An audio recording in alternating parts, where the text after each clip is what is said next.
iDS Talks is a podcast dedicated to helping corporations and law firms find new and effective ways to leverage data, giving them a decisive advantage both in and out of the courtroom. What's going on, everybody? Welcome to iDS Talks, where we seek truth through data. I'm Bobby Williams, a director and data expert at iDS, joined by my partner in podcast, Drew O'Shaughnessy. He's on our data analytics and OSINT team. Drew, what's going on, good sir? It's been a minute since we've talked on the pod. It has. It's good to be back. Excited to record this episode. For those of you who have not gone back and listened, go and listen to our first edition of this. We talked about how we would validate and verify from a forensic perspective the Epstein files. Today, we're going to continue that conversation. And we've got some of our colleagues from our Discovery Services lines. We're going to talk about now that we can say what these files are, we can validate them, and what do we do with them? So we're going to dive into that today. But Bobby, why don't you give us a disclaimer before we get started? True. So everyone should keep in mind that we are talking about the Epstein file case and we're referencing it. Now, first of all, everyone should know we are not directly working on the Epstein file case, so we are not handling that data. And before we get too deep into it, same as last time, we want to make sure we relate to you that our understanding of this situation.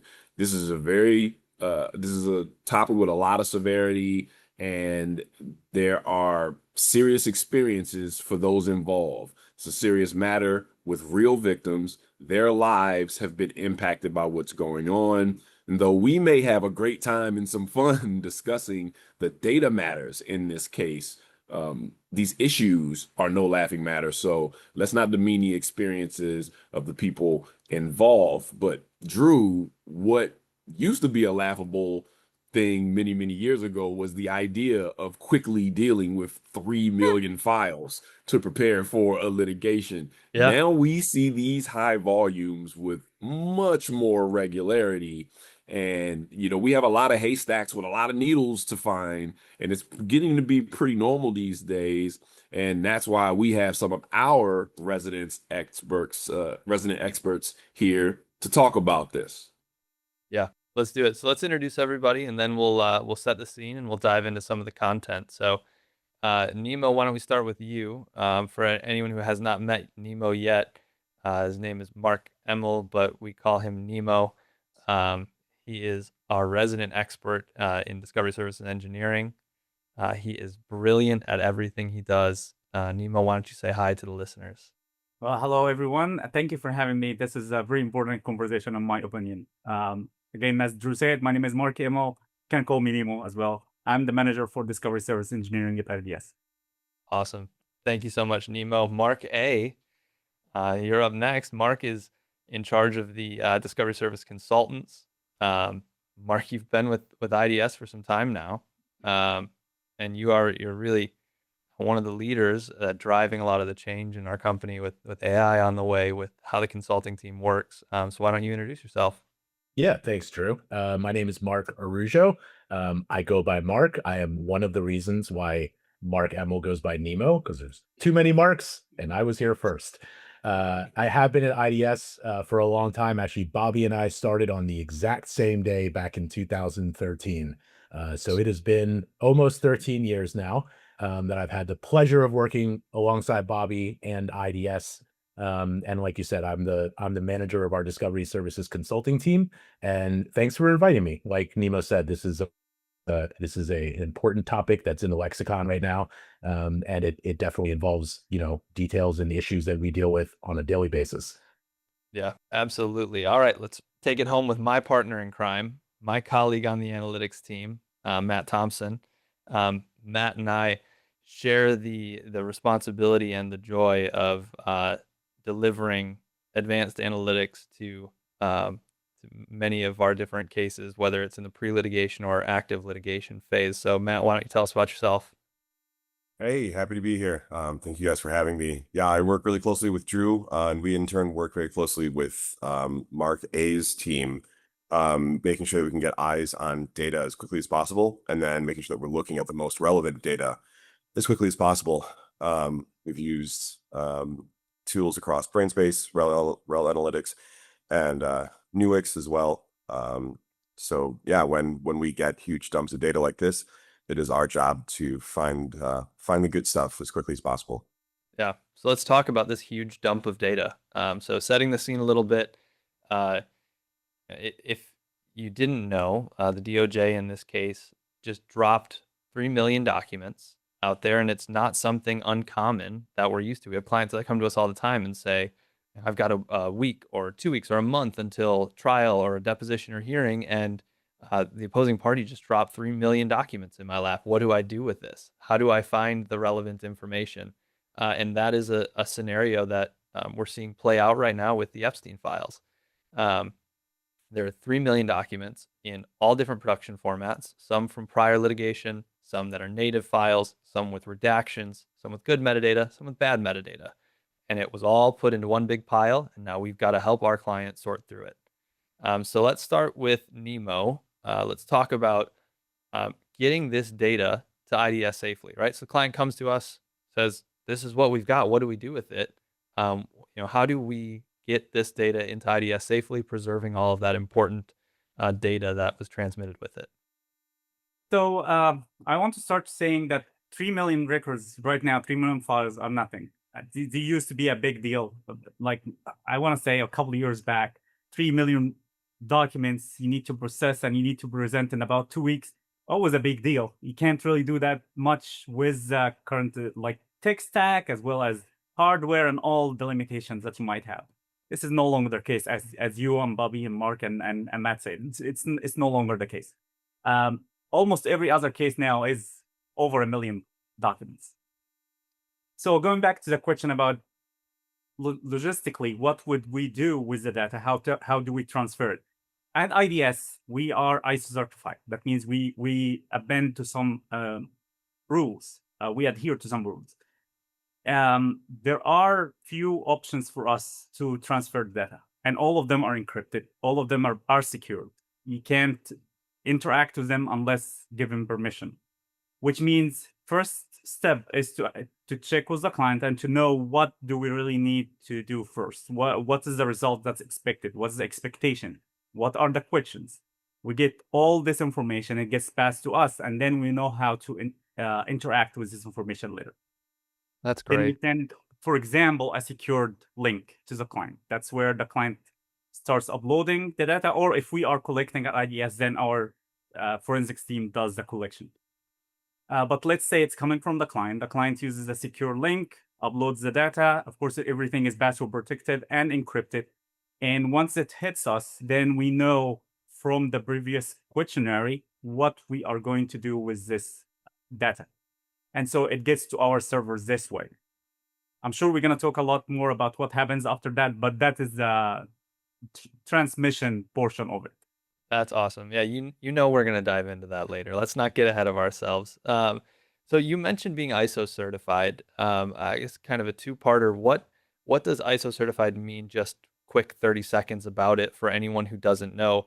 And how does being ISO certified, how is that a benefit when we're talking about very sensitive material like what we would find in the Epstein file with victim information and victim rights and advocacy for these victims at play?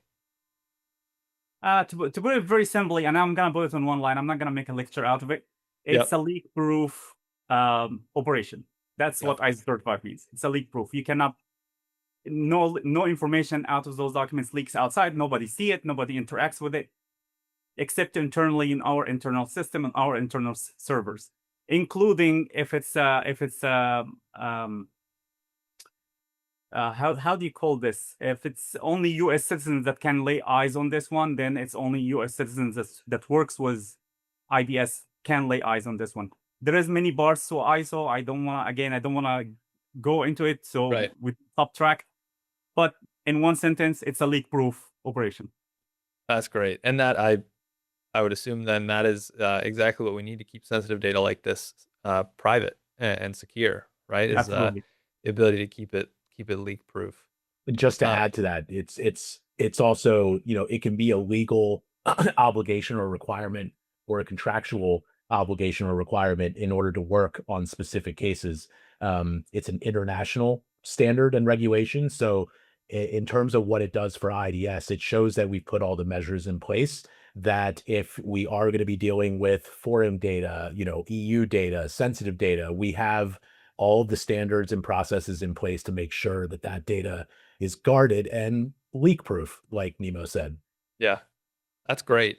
So now that we've got this data here, we've got it at IDS. It is in a secure, leak-proof environment where all of the sensitive data is maintained with all of its integrity that is necessary for that data. What do we do with it? How do we advise our clients? I know that's something that Mark A, Nemo, you guys both work very closely with the client at that point to take the data, transmit it into IDS, and then figure out what's the best way to get it into a usable state. So how do you guys work together on that? Maybe Mark, I know you do a lot of client-facing communication for that. So Yeah. you want to start and tell us how you do that, and then Nemo, you can follow up and talk to us about the logistics of making that happen. Yeah, absolutely. So one of the things that you said at the beginning when you were sort of outlining, the context of what we would be talking about today is 3 million records produced, dumped on by the client, and it's of different production formats, right? So that's what I want to key in on is that's likely the first thing that we would do is because we're anticipating different production formats, we're going to separate out what can be directly loaded to a review platform because it followed best practices and standards in our industry of providing load files, text files, native files, image files that can very easily be loaded directly into Relativity, which is what we use as our review platform. But if other productions were in native format, for example, where it's individual native files, that data or those production sets will likely have to go to Nemo and his team to be processed and standardized into the same format and then pushed into Relativity. I don't know the specifics of how these productions were laid out, but we've even had or seen, and this goes beyond best practices, but we've seen productions of a PST file, right? And so not even individual native files, but a PST file with everything. And so you may be dealing with, entire email accounts where maybe not everything was responsive to this case, but it's quite literally a data dump where instead of reviewing and producing relevant email communications, somebody just said, here, just take the whole box and you deal with it. So that's probably the first thing we would do is try to isolate and segregate what can we push into review right away, right? And what needs to go through Nemo and our engineering team first to be processed and then loaded to Relativity for review, which is where we then get to our, other topics of conversation about using technology-assisted review or search terms, culling mechanisms, things like that. Yeah. So, Nemo, I know you're probably itching to jump in here. I'm going to queue you up with another question quick before we do that. You started out by saying that the time to insights, the time to get this data available is very different than what it used to be. So Mark's team gets involved. They're able to identify what documents actually need to be processed. Can you just give us a quick overview of how we get that data processed into a usable format, what that process looks like today versus maybe a couple years ago? And then what are some things that, just technical bottlenecks that we might run into, things we always like to make the client aware of before we get started to preemptively be aware of possible issues down the road? So I'm going to start with the possible issues first. Possible issues is that there is a corrupt file. There is a password protected file. There is a PST that's incomplete.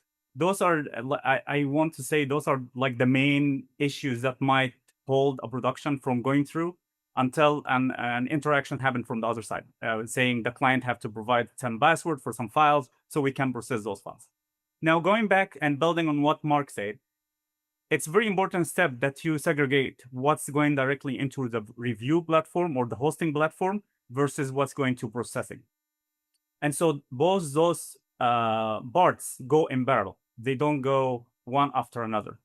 So let's say that we have this ready production that needs to go directly being loaded into Relativity, for example, while we have that set of document that's about, let's say, 1.5 million or 2 million document that needs to be processed.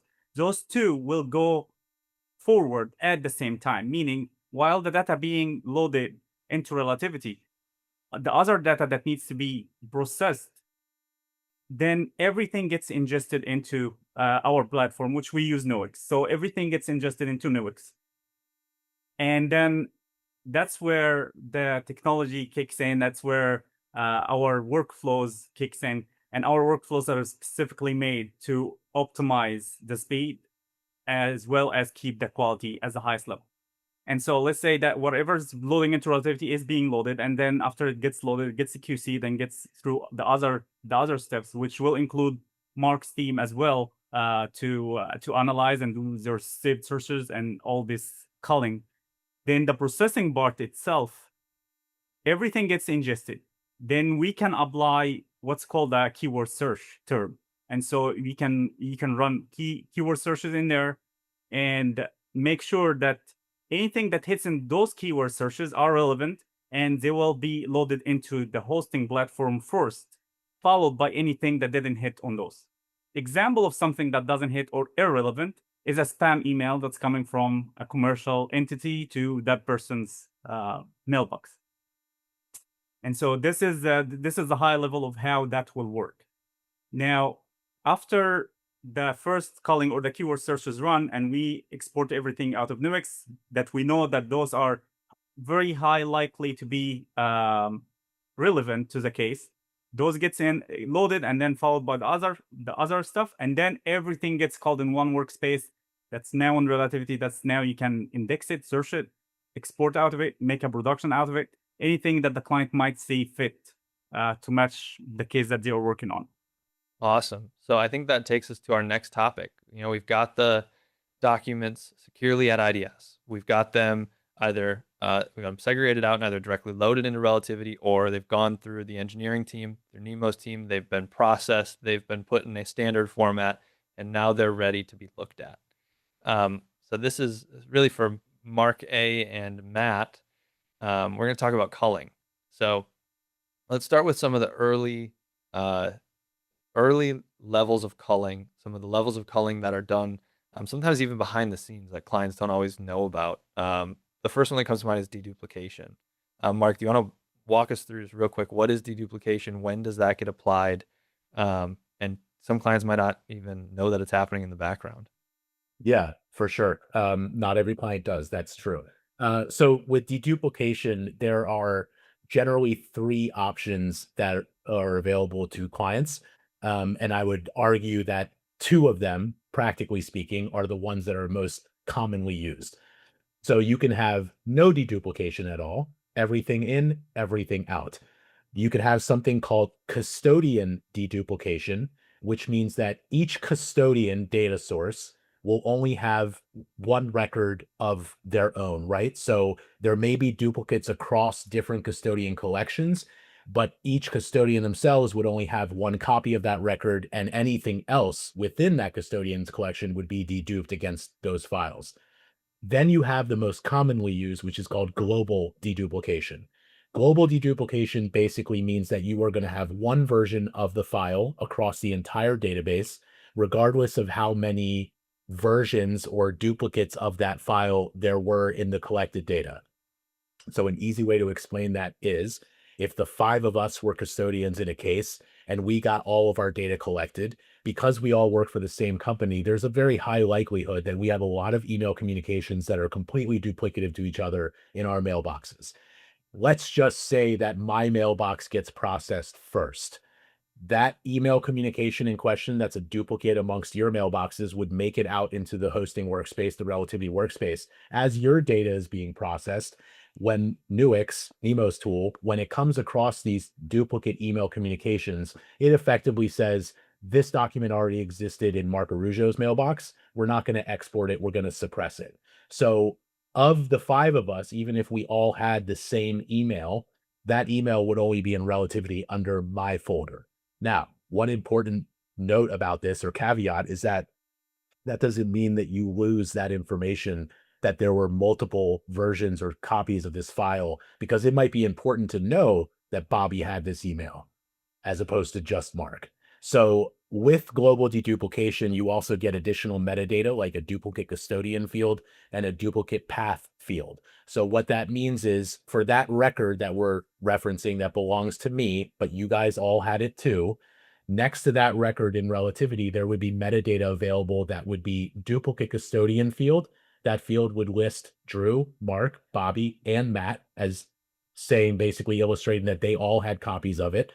And the duplicate path field will actually give the exact location within your data set that that file was located. Because I might have that email, saved locally to my machine. You might have it just on the cloud. Doesn't really matter where it came from. Those metadata fields will tell us where or who was holding the different copies. That's great. Matt, now to you. One of the next items that that we see coming up earlier and earlier is email threading. First question is, when do we prefer to apply email threading?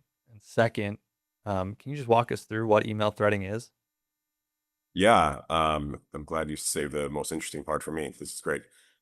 Email threading. So early and often, we want to get email threading on the largest set of data that's post-processed. And so one of the standard industry workflows is to push data from processing into ECA, or to utilize your processing environment as an ECA space.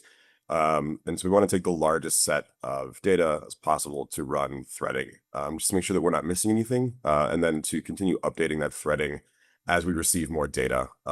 Unfortunately, we don't just get all the data at once. I know that'd be amazing. I'm sure you can see a lot of heads shaking here. It'd be really, really great if the client just gave us everything at once, but we find more along the way, and email threading needs to be updated, which means that metadata needs to be pushed through the workflow process. And so if we start threading in the review workspace, we might be missing data in the back. And so what threading does is it brings us the most inclusive version of an email thread.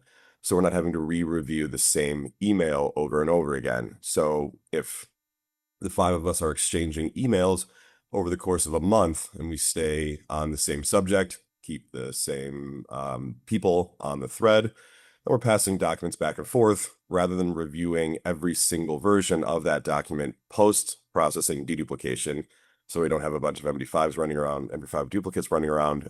We also don't want to have multiple versions of that doc. We can grab the most inclusive, basically the last version of that email. So in one document, you can read the entire thread all the way down, and then review that for responsiveness, privilege issues, and then also reduces the amount of redaction that might be needed, and it reduces the amount of coding mistakes that can be made. Or it allows us to mark one full document as privilege if there is privilege in that doc, rather than having to chase down every version. There are some caveats about breaking threads. If we pull people off, add new people, forward emails, but the threading allows us to track the main thread along with any offshoots. So we know if someone was passing that same thread around, and we can more easily identify where the email content is going. That's perfect. Very short version of that. Yeah. Well, you mentioned one thing. You said ECA. Real quick, for someone who doesn't know, what does ECA stand for? Oh boy. You got me there. Early case assessment. Early case assessment. I knew I was gonna have one of those moments where I'm just gonna forget everything I know and just completely blank. So let's it's okay, Matt. We still love you. We'll keep going. We'll act like that didn't happen. So the documents we can fix that in post, right? Yeah, we'll edit all that. Yeah, totally. So the documents go from client securely to Nemo and his team. Mark and his team divide them up. We get them either processed by the engineering team and Nemo, get them into relativity. At the end of the day, everything ends up in ECA, early case assessment tool, where we do some culling like deduplication, like email threading. Another thing we will often use is date culling. That doesn't really need a long-winded explanation. You just pick what date ranges you want to look at. But really one of the more intensive and higher technology pieces of this process, and we'll start to wrap up with this, is how do we get from a large population of documents to the needle in the haystack, or many needles in the haystack, like Bobby said earlier. Matt, that's something you and I really specialize in. And we've got a variety of different tools in our tool belt to make that happen. But let's quickly talk about tar. Tar is often used as a culling method, but I think you and I both agree, even on received productions, it can be a massive advantage in getting quickly to the most important data. So how do we use tar in a received production world instead of an outgoing production world? And are there any differences in your opinion in how we would orchestrate that? Yeah, I think this is often overlooked because there's a tactic to part of sending productions is, that everyone is not going to they're not going to give you the absolute best documents up front every single time. What a world that would be. So part of our job is to get through that data, and we can use tar, and we can use conceptual analytics. We can use keyword searching. Generally we know what terms both sides are meant to be searching for in their data. So we can start by running those terms and looking for the best data. And if we build a tar workflow through that received production, we can push more likely than not relevant documents to the front and allow that model to start working through the received data to continue scoring and pushing that responsive data to the front. So it's a very, very similar workflow to our own internal review workflows. We're basically just letting the machine tell us, based on your current review, based on your issue codes, based on your needs, here are the documents that are most similar. And in that, we can also utilize that tar model for QC, for inverse coding searching. It is often looked at as just a machine that pushes relevant documents to the front, but we can leverage the analytics and the scores from that machine for much more than just most likely responsiveness. It's working through those workflows and seeing teams just ripping through received production so much faster than the previous manual review and sampling has been being able to leave a lot of received production data on the cutting room floor because we know it's not relevant, saves us so much time and money. Yeah. Bobby, do you have any thoughts on how we get these needles out of the haystacks? Well, as I'm listening to this conversation, I think a lot about the people side of this, right? As one of the many people at iDS who is responsible for bringing these projects in to be executed by you gentlemen, who I work with a lot to get this stuff done, I think of how important it is to get you all involved as soon as possible in the process to understand the case, to understand the needs, to understand the data types that are going to be handled, to get the proper resources allocated to execute it. And all of that's people. And I'm just listening to the level of competence that you all are talking about this stuff with. It's just a testament. And by no means are we suggesting that every case has the exact same workflow every single time. Data has a lot of nuances. There's a lot of divergence and disparity. We got to make adjustments as we go, right? As to quote the wise philosopher Matt Thompson, what a world it would be if all the data was similarly formatted. But the fact that you're speaking with so much competence about, on a regular basis, what we should expect to see, what industry standard workflows are. There's a question, as a lot of people have a lot of questions about how this data has been handled in the real case. And so it just makes you ask questions. Mark made a point, we don't know what they did in this instance. We don't know what they did in instance A, B, or C.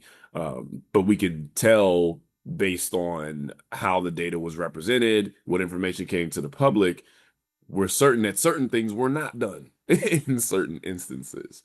And there's an expectation that there should be a certain level of competence, not just in every matter, because every matter is important, but definitely with a matter of this level of significance. So I just really think about the people side of it and how important it is, what I deal with on a daily basis, making sure the right people in the company have access to the people they need so that my clients get the help that they need and the data gets handled properly. Yeah, that was my thought. That's great. I think you're looking at the team right here. That's the dream team. Matt, Dream Mark, team. and Nemo. The the level of curiosity, and it's a word that I hear internally here all the time. I think it's on Nemo's hat there. The level of curiosity drives this team to take tools and industry standards and then ask questions about how can we do this different? How can we do this better? How can we use these same tools to leverage slightly different results or better results? How can we track those results and quantify them so we're not just dumping a result on a table? We can back that up. We can show our math, which is what I got yelled at as a kid all the time. How'd you get there? Well, now we do that. Show your work. I've heard deeper conversations just about email threading, a technology that's been around for as long as we've been in this industry. Even today, this last week, we were talking about leveraging threading, and how are we making sure that we're not overproducing just because we slap threading out? How do we make sure that we're looking at the right document set? Like this, the curiosity of continuing to make sure that we're using this technology to the best effect for our clients is just it's a constant push to learn more and to provide a better outcome. Yeah, I think this was an unbelievable conversation. I think it's really, this could be, we're doing a 2-part series. It could be a 10-part series, right? Sure. We just scratched the surface. There's so much with a rich data set like this that we could dive into. But I think I speak for Bobby here when I say we greatly appreciate you guys taking the time to talk with us today. I think the listeners also will appreciate it. I think this will be an enlightening conversation. Hopefully, anyone that listens to it will have learned something new, even if it's what ECA stands for. I gotta go out for my man Matt here just at the very end. Drew, you mentioned TAR. What does TAR stand for? Oh, I did, didn't I? Thank you. Technology assisted review. That's a whole Nailed new it. podcast we're gonna be coming out with at some point in the future. Talk all about it. We could spend hours talking about that. Look for the follow-up. For sure. I felt it fair to put a question back to you using an acronym. I appreciate that. Yeah, no one asked me any questions. I've been Mark using an example earlier. He used us in an example, email thread with the 5 of us on it. An email thread with the 5 of us on it would be talking about this stuff. So it would not be That'd be nothing super right. salacious in an email with the 5 of us on it. Just each one of us fighting for the most inclusive email. Getting the last word. Oh, that's great. Well, thanks for having us, Drew and Bobby. And I agree that if people haven't listened to part 1, I don't know why you're listening to part 2 before part 1, but go back and listen to part 1. Because I really enjoyed listening to you two talk about it, and you did a great job. And thanks for inviting us here. Yeah, thanks, everyone. Bobby, you want to close this out? Yes, sir. Yes, sir. Well, again, Drew, great job guiding us through this conversation. Mark, Nemo, and Matt, thank you very much for your time. And all of our listeners, thank you so much for giving us your attention and being supporters of the podcast. You've been listening to another episode of iDS Talks. If you have found this insightful, helpful in any way, please share it with a colleague. Point them to our website. You can learn more by visiting us at idsinc.com and or connecting with us on LinkedIn. But at iDS Talks, as I said at the top, we seek truth through data. That's what this is all about. See you guys next time on the next episode of iDS Talks. Cue the outro music.